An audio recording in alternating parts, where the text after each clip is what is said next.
Salut les Doves, j'espère que vous allez bien. Aujourd'hui, nouveau 11 de légende. Une équipe, un pays qui m'a fait rêver petit. Place à l'Italie. Cette équipe est composée uniquement de joueurs que j'ai vus jouer. Comme d'habitude dans mon 11, pas forcément les meilleurs à chaque poste. Ce sont avant tout les footballeurs qui m'ont marqué par un style, un geste, une allure, un but, une régularité, un sourire. Parfois, un petit détail suffit. Je le précise d'avance pour ceux qui ne l'auraient pas compris, mais Zoff, Baggio, Rivera, Mazzola, Baresi, Facchetti et beaucoup d'autres ne seront pas présents. J'étais trop jeune pour apprécier leur talent. Aucun intérêt pour moi de regarder une fiche Wikipédia afin de vous conter de faux souvenirs. Les Doffs, plus que jamais, je me languis, je suis pressé, je suis ravi de découvrir votre 11 de légende de l'Italie. Parce que peut-être plus que pour un autre pays, il y a vraiment là une multitude de joueurs extraordinaires qui vous ont probablement marqué. On a tous des souvenirs différents et pour peu qu'on soit d'un âge, d'une époque différente, ça peut nous permettre vraiment d'avoir de très belles équipes. Alors, pour mon système, je vais vous proposer un 4-4-2 en losange. J'espère que vous êtes prêts. Allez, c'est parti.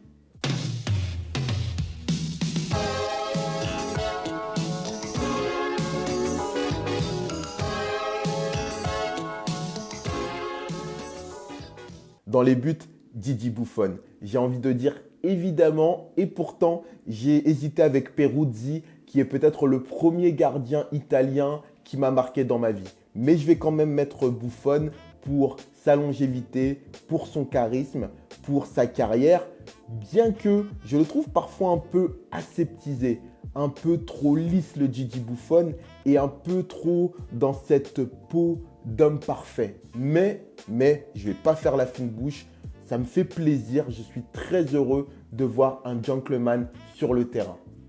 Il a le mérite de montrer la grande majorité du temps une belle image, exemplaire, tout en essayant de prôner et de véhiculer des valeurs.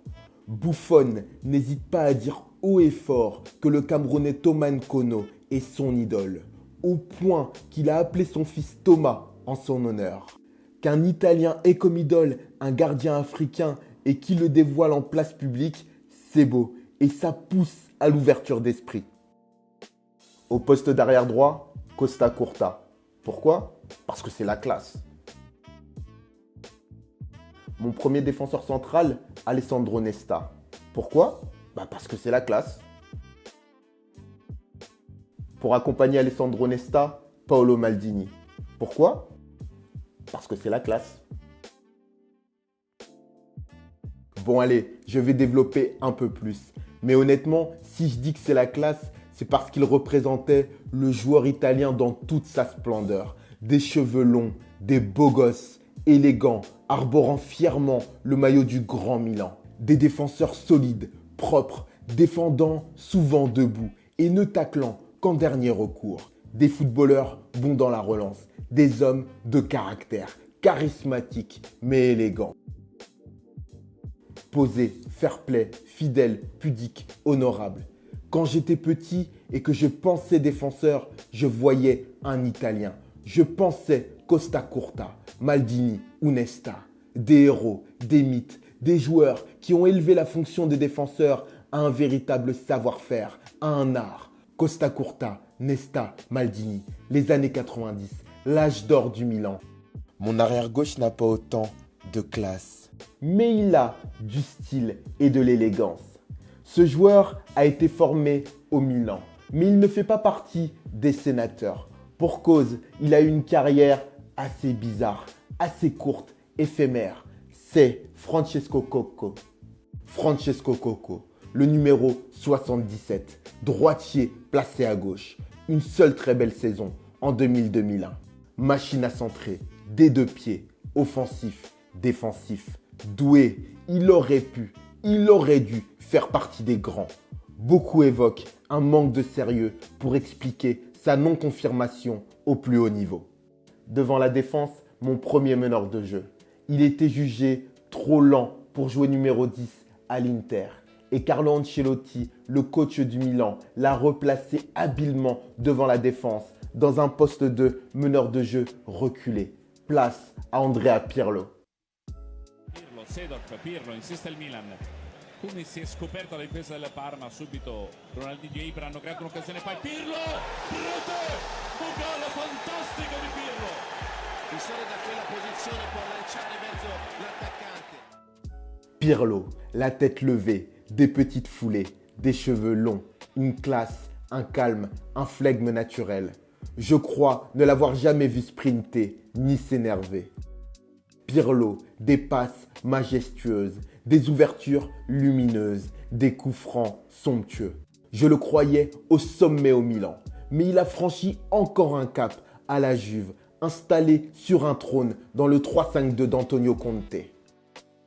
Dans mon 4-4-2 en losange, il me faut 2 joueurs capables de soulager, d'entourer et de protéger Andrea Pirlo. J'ai choisi encore une fois 2 Milanais. J'ai choisi Demetrio Albertini et Gennaro Gattuso. Albertini, le métronome. J'ai peu de souvenirs, mais son nom, sa tête, sa classe, son sérieux, sa simplicité, sa sobriété me restent en tête. Je trouve que Pirlo lui ressemble dans la gestuelle, mais Albertini était davantage un travailleur. Sa polyvalence lui permettait de récupérer et d'orienter le jeu. Parfait pour mon équipe. Concernant Gattuso, que dire? Un vrai pitbull, un sanguin, l'âme de mon équipe. Un joueur qui ne lâchera rien, ne trichera pas, reboostera les troupes en cas de relâchement. Dans le Grand Milan, c'était peut-être le moins élégant balle au pied, mais il était indispensable pour équilibrer l'équipe. Au poste de numéro 10, Alessandro Del Piero. Alors je lui demanderai évidemment de distribuer, d'alimenter mes attaquants, d'orienter le jeu, mais connaissant sa faculté à être performant devant les cages, je lui demanderai de temps en temps d'apporter le surnombre devant et donc du coup mon 4-4-2 en losange pourrait parfois se transformer en 4-3-3. J'ai évidemment découvert Del Piero à la Juve. C'était d'ailleurs pour moi l'âme de l'équipe. Je l'ai souvent comparé à Francesco Totti.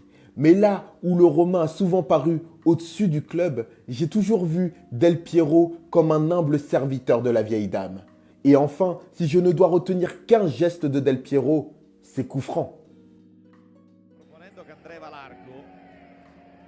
Del Piero però va direttamente col destro. 1-0 Juve! 1-0 Juve! Alla fine è sempre il capitano, 302 in carriera. Il me reste 2 attaquants. Pour le premier, j'ai hésité, mais je vais titulariser Christian Vieri, que j'ai découvert lors de la Coupe du Monde 98. Pour moi, Bobo Vieri, c'était un peu le pendant italien de Ronaldo le Brésilien. Comme lui, il jouait à l'Inter. Comme lui, c'était un attaquant complet, capable de marquer dans toutes les positions et doté d'une multitude de qualités. Comme Ronaldo, les blessures l'ont handicapé. Elles l'ont vraiment empêché de faire une carrière plus longue, plus constante. Mon dernier attaquant, c'est mon chouchou. Je n'aurais pas pu faire un 11 de légende italien sans titulariser Filippo Pippo Inzaghi. Che appoggia a tempesta perfetta Nesta ancora Pirlo, Campanellino lavora la palla, mette in mezzo morbido Pippo cerca di arpionare, cerca di arpionare Pippo e poi la palla gol! Pippo, alta tensione 2-1, grande gol di alta tensione, grande gol, Pippo! Que dire? L'homme mériterait une vidéo à lui tout seul. Sir Alex Ferguson le disait né en position de hors-jeu. Et pour cause, toujours à la limite, de nombreux buts de raccro, mais des célébrations exceptionnelles. Tellement de joie, de cinéma, la commedia dell'arte. Pippo Inzaghi n'était pas spécialement rapide, pas spécialement costaud, pas spécialement impressionnant dans la gestuelle, pas toujours titulaire, mais toujours bien placé et adroit devant le but. Un personnage, un style unique, le renard des surfaces, sans abus de langage. Je suis content, je me sens privilégié d'avoir vu jouer Pippo Inzaghi. Voilà pour mon 11 de légende de l'Italie, les Doffs. J'espère qu'il vous a plu. Comme je vous ai dit dans l'intro, n'hésitez pas à me partager le vôtre. J'ai vraiment hâte de le découvrir. On est de plus en plus nombreux sur la chaîne. J'avoue que ça me fait grave plaisir. Je travaille dur pour ça. Je vais continuer. Merci d'être présent. Merci pour vos encouragements. Vous êtes là. Je vous dis à bientôt. Portez-vous bien. Ciao. Eh les mecs, vous cognez sur des plus petits que vous? Ah, ça a l'air vachement cool. Je peux jouer avec vous? Et s'il te plaît, tu peux me donner du feu? Ouais, tiens, voilà. Qui t'es, toi? Qui je suis? Je m'appelle Doraemon et je suis le boss de la bande de Santama.